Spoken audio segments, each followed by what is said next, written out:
Bonjour tout le monde, bienvenue à la Société des Jeux. Aujourd'hui, je vous propose de découvrir The Hunger, dernier jeu de Richard Garfield, publié chez Renegade Game Studio, qui arrive en français également.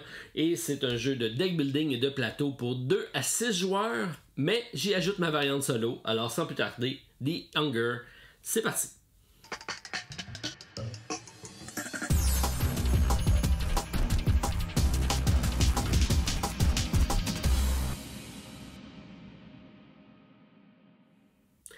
Alors, bienvenue dans le monde des vampires. C'est la thématique pour le jeu The Hunger. Donc, Richard Garfield nous arrive avec un jeu souvent comparé à Clank, puisqu'on parle de deck building et de plateau dans lequel on va avoir un parcours, on va se déplacer.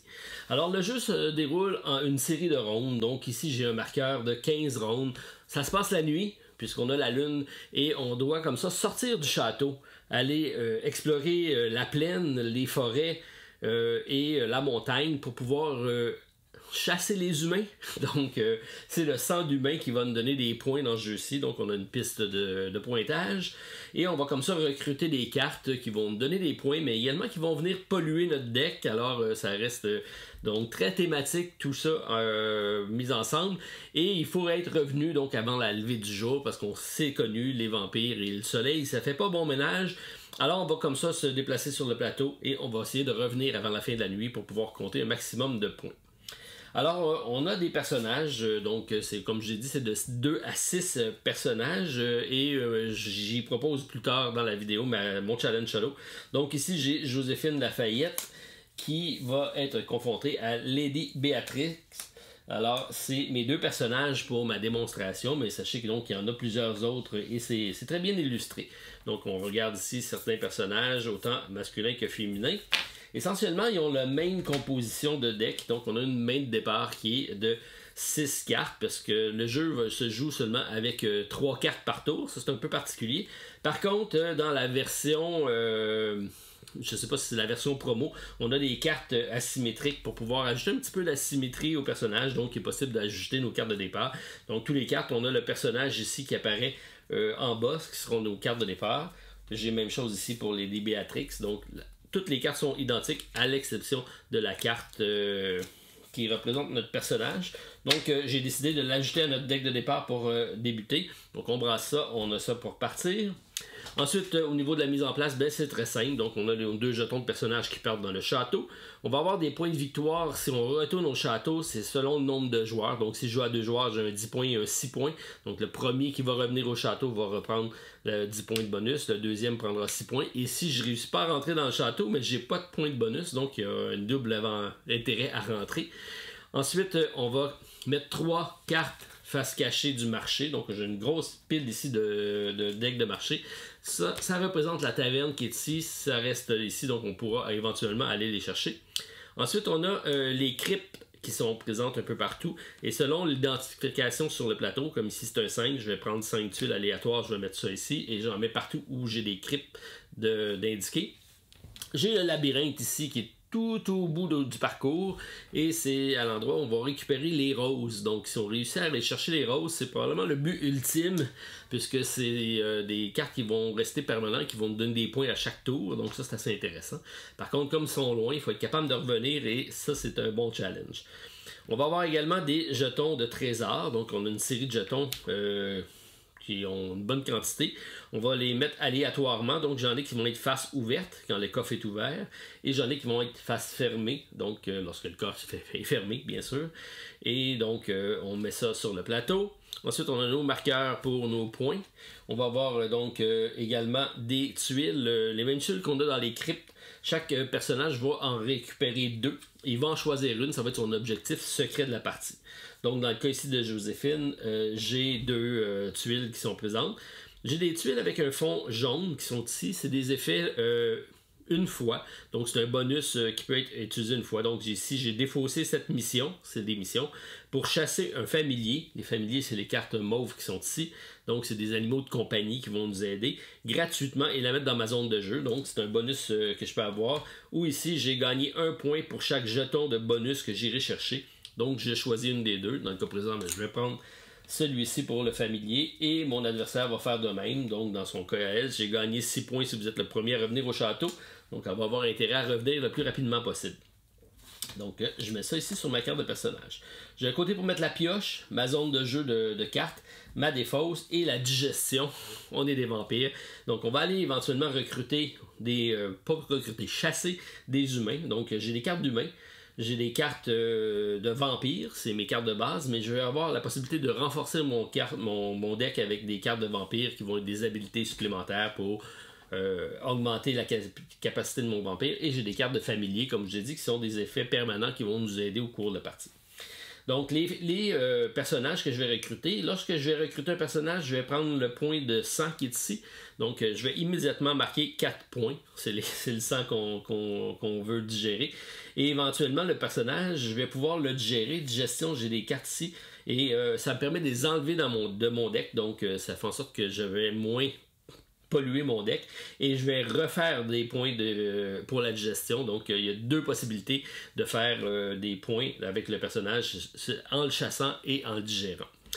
Ça sera pas facile de le digérer, il va falloir aller sur certains endroits. Donc ici on voit que c'est un noble, puisqu'ici j'ai l'onglet avec la fleur de lys. Et donc pour pouvoir le digérer, ce noble-ci, mais je vais devoir être à un emplacement qui est spécifique. Donc ici j'ai ce qui semble être le château. C'est la seule place que je vais pouvoir le digérer, à moins que j'ai des cartes qui me permettent de le faire. Il y a également d'autres possibilités de faire ça. Donc c'est tout simple comme ça. On va partir, on va explorer, on va toujours faire un nombre de points. Donc si je pense que la meilleure façon de vous le montrer, c'est de débuter un tour. Donc, lorsque je vais commencer un tour, je vais tout simplement prendre 3 cartes. Je vais mettre ça dans ma zone de jeu, qui va être ici. Et je vais utiliser les cartes.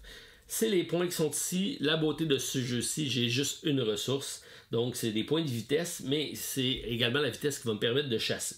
Donc, j'ai 2 plus 2, 4 plus 1, 5. Par contre, j'ai tout le temps des textes ici en bas. Donc ici, ça dit « Je pioche une carte si vous avez au moins un humain dans votre zone de jeu. » J'en ai pas, je commence. Je gagne 1 de 100 si vous avez un humain. Pour chaque humain que je vais chasser. Donc ce tour-ci, je vais faire un bonus si je vais chasser. Et ici, j'ai 1 point, mais on voit qu'il y a un petit astérix. Et ceci se transforme en 3 si jamais j'ai au moins un autre humain dans ma zone de jeu. Donc, on a quand même intérêt à avoir des humains puisque ça va renforcer notre deck. On veut en avoir, mais pas trop. Et sachant que c'est ça qui nous donne des points. Donc, la gestion est particulière à ce niveau-ci. Donc, présentement, j'ai 2 plus 2, 4 et 1, 5. Ça me donne 5 points. Donc, je peux partir avec mon personnage et avancer de 5.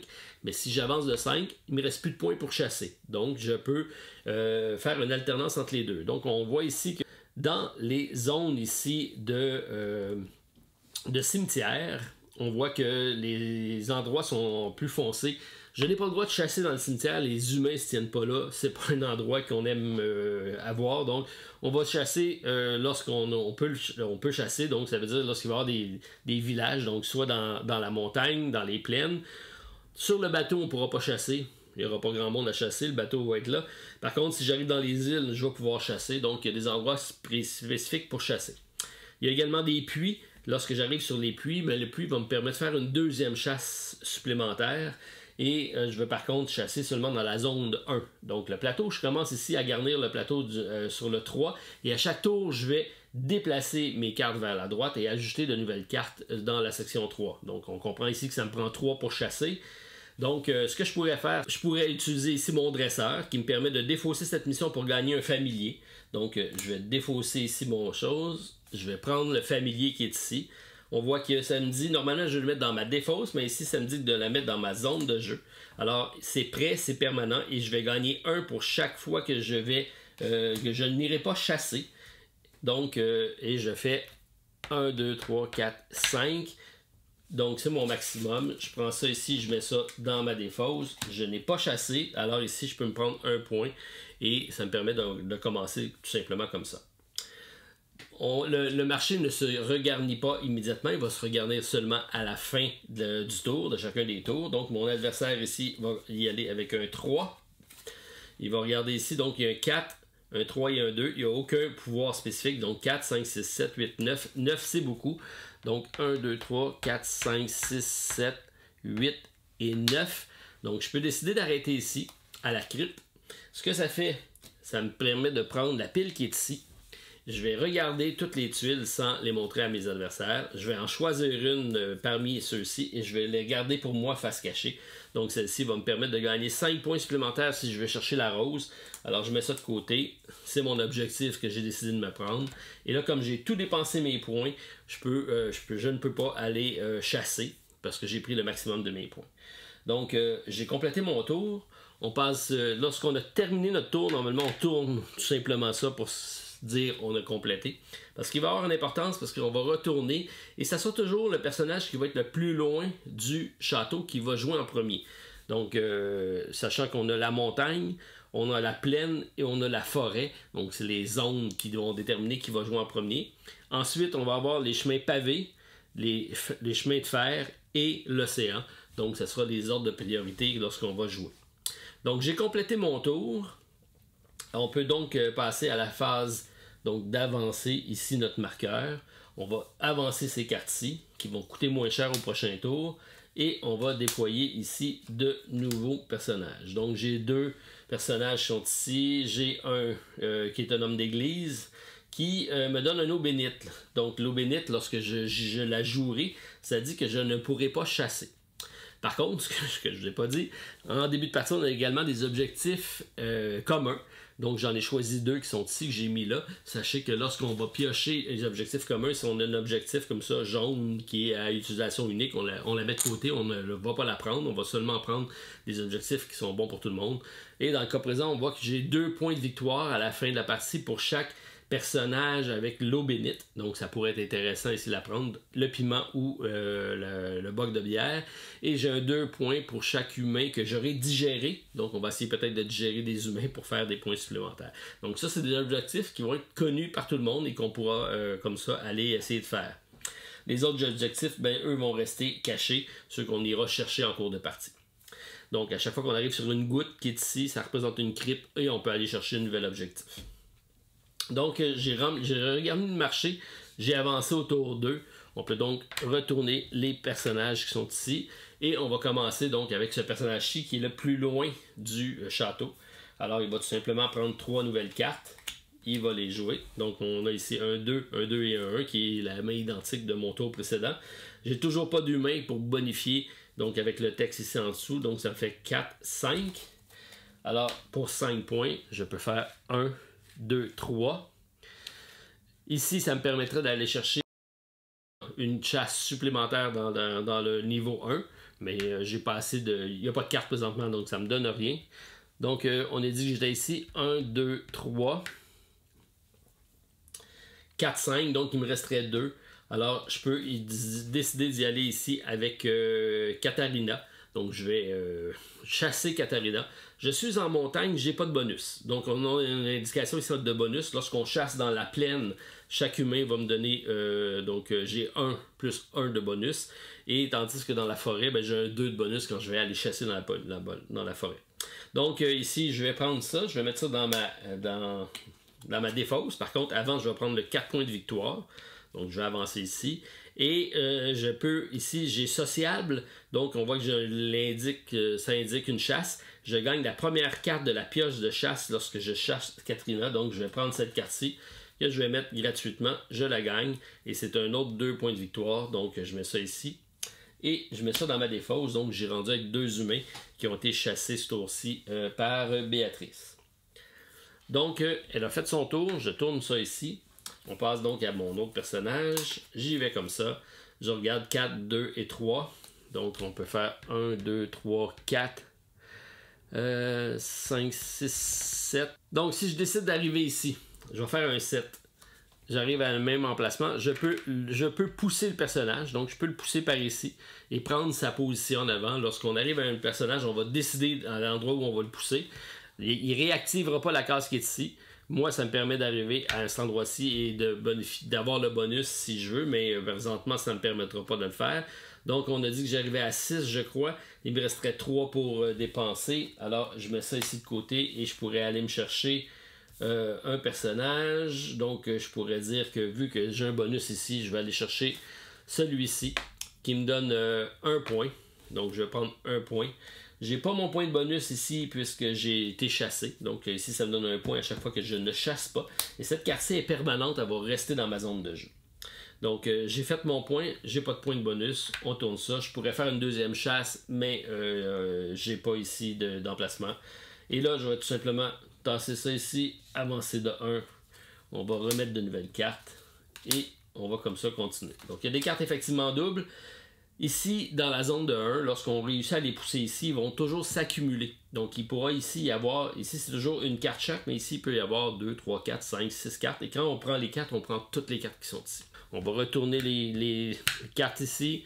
Le personnage qui est ici, c'est lui qui va commencer. Donc je prends ma première carte et je prends ma défausse, je brasse tout ça. Et je me prends 2 autres cartes, donc c'est toujours 3 cartes, à moins que j'ai des cartes qui me permettent de piocher. On voit ici que j'ai mon personnage qui est une virée nocturne, et ça dit lorsque j'ai atteint le 25 points ici, si je joue cette carte-ci, donc normalement c'est 2, mais elle va donner 2 points supplémentaires de vitesse. Donc les cartes, c'est comme ça qu'on a juste un peu d'asymétrie avec ces cartes-ci.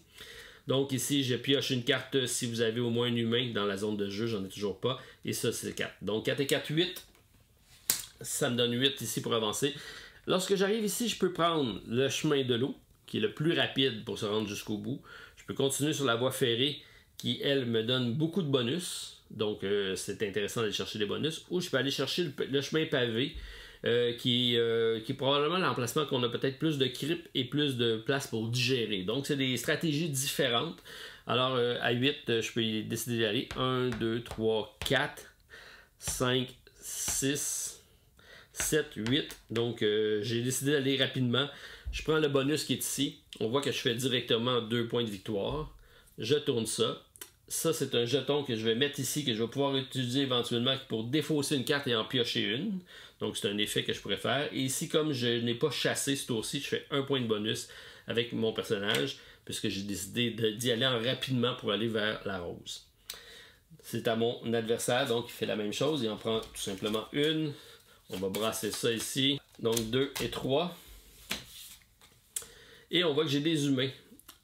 C'est là qu'on se rend compte que les humains, ben, ils nous ralentissent parce qu'ils ont 0 de vitesse. Il y en a certains qui en ont de la vitesse, d'autres qui ont même des points négatifs. Donc sachez que si j'ai un point négatif, mais je ne vais pas tout simplement pas bouger. Et là, les effets des cartes, on oublie ça, à moins que ce soit des effets de début ou de fin de tour. Présentement, c'est des effets de chasse, donc ça ne compte pas. Et donc, j'ai seulement 2 points pour avancer, ce qui fait que c'est là que on voit que ça devient contraignant si on veut d'avoir des fameux humains, parce que là, j'avance de 2, je peux pas aller chasser, j'aurais pu décider d'aller tout simplement chasser, là, je décide simplement d'avancer, et je mets fin à mon tour, sachant que l'heure tourne toujours, parce qu'il faut se rendre, rendu à 15, on se doit d'être revenu, donc on n'est pas obligé d'aller en ligne droite, on peut revenir sur nos pas. Donc c'est tout simplement comme ça qu'on joue. Alors c'est un jeu qui est très simple, très rapide et 45 minutes environ. On peut jouer beaucoup d'interactions lorsqu'on est plusieurs sur le plateau parce qu'on a la possibilité de pousser tout ça. La course aux objectifs qui sont ici présentes, c'est intéressant. Donc celui-ci, on voit que je me donnerais plus 1 d'hommes d'église. Donc si j'ai un objectif d'avoir le plus d'hommes d'église, ça pourrait être bon pour moi. Piocher une carte supplémentaire, faire une chasse supplémentaire. Ici, j'ai un manteau qui me donne un autre 2 points de bonus. Donc, je ferai 2 points plus 2 points, donc 4 points. Celui-ci, très intéressant. Donc, l'ombrella qui nous permet de nous préserver du soleil. Donc, si j'ai ce jeton-ci, rendu à 15, j'ai un tour supplémentaire pour revenir au château. Donc, ça me permet de m'aventurer un peu plus loin s'il y a du soleil. Et donc celui-ci, on l'a vu, c'est défausser une carte et en prendre une autre. Donc c'est toutes sortes de bonus qu'on va avoir, qu'on va essayer de faire et d'accumuler. On n'est pas limité au nombre d'espaces qu'on a ici, on peut en avoir plus que ce qui est marqué ici. Alors, c'est tout simple. On progresse comme ça sur le plateau et on essaie de revenir. Lorsqu'on revient au château, comme on a dit, le premier qui revient va prendre le premier jeton, qui est le plus élevé. Si on ne réussit pas à rentrer, donc il y a 2 côtés au plateau. Ça, c'est le côté novice. Puisque dès qu'on est dans la montagne, on est correct en fin de partie, on n'est pas mort. Je pense que vous devriez tous commencer par là. C'est plus sympathique parce que dans l'autre côté, il faut absolument être rendu au cimetière. Sinon, si on arrive ailleurs, on meurt tout simplement et on compte pas nos points. Donc c'est un peu c'est un peu pénalisant. Tandis qu'ici, ben, on voit que si dès que je suis dans la montagne, ici, je suis à moins 25 points. Bon, ça va être très contraignant pour les points, mais je suis quand même une chance de compter mes points. Enfin, donc moins 25, et là, ça s'en va comme ça en diminuant jusqu'à moins 5. Et dans le château, ben, on peut prendre le bonus. Les possibilités donc de jouer avec les deux côtés. Sinon, le chemin est identique dans les deux cas. La rose, qu'est-ce que ça nous permet? Donc, j'ai des roses qui s'en vont de pleinement santé à un peu fané et à très fané. Donc, le premier qui arrive va prendre probablement la plus élevée, donc qui lui donne un permanent 1 point de vitesse à tous les tours, ce qui est très bon. 5 points de victoire, qui lui permet également de faire 1 point de sang à chaque tour. Donc, on voit que c'est très, très fort. Celle-ci donne toujours son point, par contre c'est juste 3 points, et ici il donne 1 point de bonus, mais seulement à la fin du tour que vous chassez, donc je suis obligé de chasser pour pouvoir avoir le bonus, tandis que l'autre c'est pas du tout. Et elle ne donne pas de points de vitesse, par contre donne 5 points, et gagne 2 points à la fin du tour que vous ne chassez pas. Donc peut-être que ça serait tentant si vous voulez accélérer le pas en fin de partie et essayer de rentrer. C'est ma présentation de The Hunger, ça couvre l'essentiel des règles. Sachez que le livre de règles est très très court, donc on parle de 7 pages, alors très facile à consulter, mise en place, et à la fin on a tous les effets des différentes icônes, donc que j'ai couvert dans l'essentiel, mais c'était très simple. C'est sûr qu'il y a des cartes qui vont avoir des effets très différents, on lit tout simplement ce qui est marqué sur la carte, donc on a la possibilité comme ça d'aller chercher soit des animaux, soit des personnages, qui vont nous aider ou nous nuire dépendamment, mais c'est dépendamment de nos missions. C'est ce qui va faire en sorte qu'on va axer notre chasse d'un côté ou de l'autre. Alors, c'est ce qui complète ma présentation des règles de The Hunger. Et là, j'imagine que vous êtes curieux de savoir comment jouer à la variante solo. Alors, j'installe ça, puis je vous montre ça. Alors, si j'y vais avec ma variante solo, comme vous savez, c'est toujours très simple dans mon cas lorsque j'adapte. Je garde ça le plus conforme à la partie de base. Alors, j'ai quelques modifications, mais sinon, ça reste essentiellement le même jeu. Donc, on fait une mise en place pour une personne, pour 2 joueurs. Donc, j'ai mon personnage qui est ici, Joséphine. Mon adversaire sera Béatrix. Donc, je peux changer d'adversaire. Ça va changer également la façon de jouer, puisque j'utilise les cartes asymétriques. Et je l'attribue directement à mon personnage. Donc mon personnage va toujours avoir sa carte de son personnage actif sur sa zone de jeu. Donc Mort silencieuse est toujours actif lorsque je joue le tour de Béatrix. Donc tout simplement je vais faire mon tour comme à l'habitude. Donc je vais prendre mes 3 cartes et je vais tout simplement donc 4, 5, 6, 7, 8. Donc 1, 2, 3, 4, 5, 6, 7, 8. Donc je peux me prendre un personnage. Donc je pourrais dire je vais y aller avec pourquoi pas un gros chien méchant. Donc je mets ça ici de côté. Donc j'ai mis des cartes ici tout simplement pour vous montrer comment ça se joue. Mais la mise en place a été identique. Ensuite, donc Béatrix, ce qu'elle va faire, donc elle va plutôt que piocher 3 cartes, elle va tout simplement en piocher 2.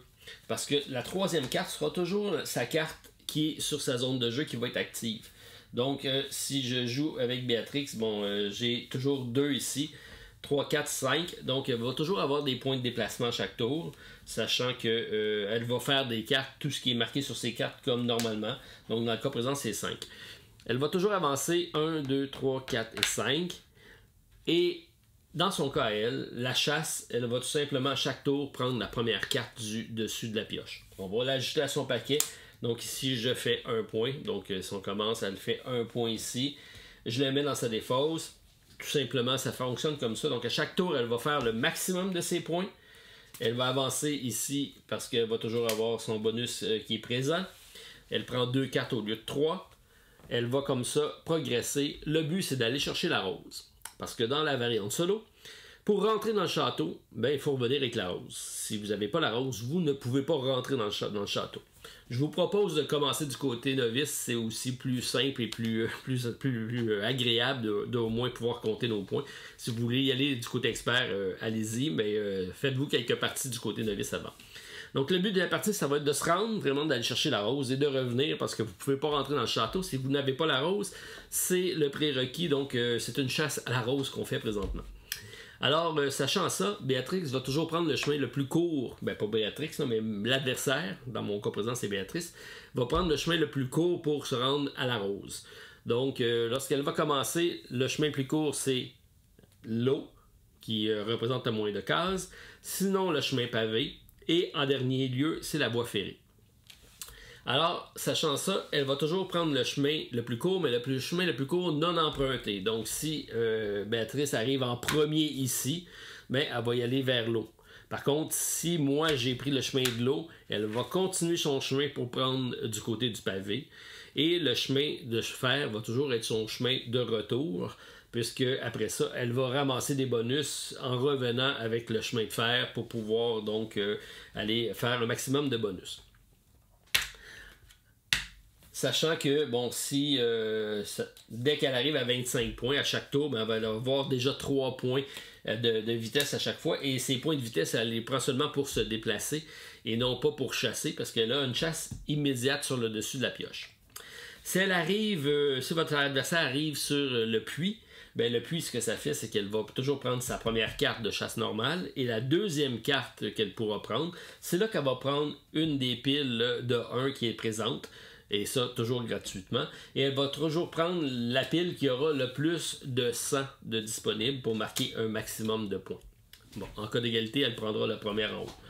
L'autre particularité aussi, lorsqu'on va tasser les cartes au niveau du marché à chaque tour, on va tout simplement les déplacer comme ça.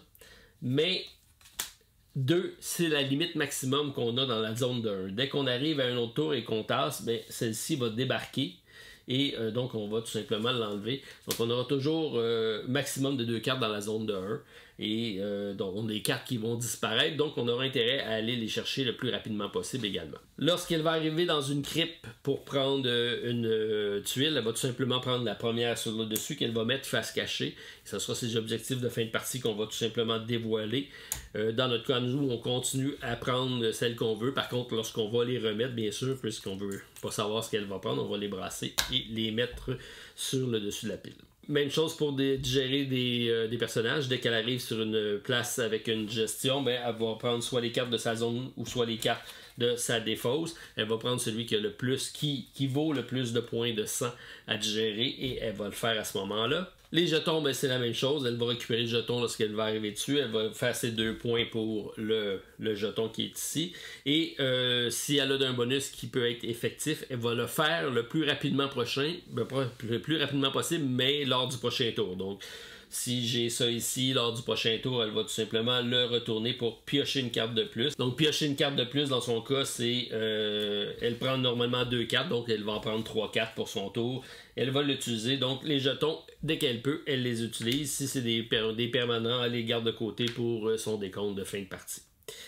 Donc, elle va tout simplement se diriger le plus rapidement sur prendre la rose. Elle va toujours les prendre donc, dans l'ordre. Donc, celle en pleine santé, un peu fanée et la moins fanée à la fin. Donc, c'est son ordre de priorité. Ensuite, ça fonctionne de la même façon. Donc, on va brasser les cartes. Les cartes vont arriver dans sa défausse. Donc, il va y avoir des tours moins parfaitement que d'autres. Mais sachant qu'elle a toujours des points, elle devrait toujours être capable d'avancer. Et généralement, dans 90% des parties que j'ai fait, elle réussit à rentrer au château sans trop de problèmes. Puisqu'il y a quand même des bonus avec cette carte-ci. Le fait d'arriver à 25 points, on a toujours 3 points de déplacement à chaque tour et elle les prend pas pour chasser, donc elle est capable d'avancer rapidement. C'est ma proposition de Challenge Shadow. Je vous invite à l'essayer. Donc vous pouvez également essayer tous les personnages, puisqu'ils sont tous identiques, mais ils ont quand même toute la symétrie différent d'un personnage à l'autre. Donc si on prend mon personnage ici qui est Joséphine, elle a 2 points de déplacement. On voit qu'elle va se déplacer rapidement. Donc elle va avoir 4 points à chaque tour. Elle a une chasse supplémentaire, donc elle va prendre 2 cartes sur le dessus. Donc ça va améliorer sa chasse et ses points de victoire assurément. Et si on va avec les autres, je sais qu'il y en a une entre autres que c'est d'activer la carte la plus proche. Alors, on va toujours activer la case qui va lui donner un bonus. Donc, je vous laisse le soin de découvrir tout ça, mais je mettrai des précisions lorsque je ferai mes règles écrites pour essayer de couvrir l'ensemble des aspects du jeu. Donc, je vous invite à le tester et surtout à me dire ce que vous en pensez. Donc, c'était ma présentation du jeu de Richard Garfield avec The Hunger, disponible en français chez Origam, et c'est un jeu de Renegade Game Studio. Très bon jeu, accessible, presque familial, malgré la thématique un petit peu particulière de vampires, mais c'est très, très agréable d'avoir des personnages qui vont nous ralentir et qu'on va devoir essayer de digérer pour pouvoir accélérer la cadence et surtout arriver avant le soleil levant. Donc, belle thématique. Les cartes, la thématique fonctionne super bien. Donc, je vous invite à aller l'essayer puis m'en dire ce que vous en pensez. Donc, The Hunger, c'était ma présentation. Donc, vous avez apprécié, pouce en l'air, commentaire à la vidéo, je vous réponds dans les meilleurs délais. Et sinon, on se revoit prochainement pour une autre vidéo à la Société des Jeux. Bye tout le monde, à la prochaine.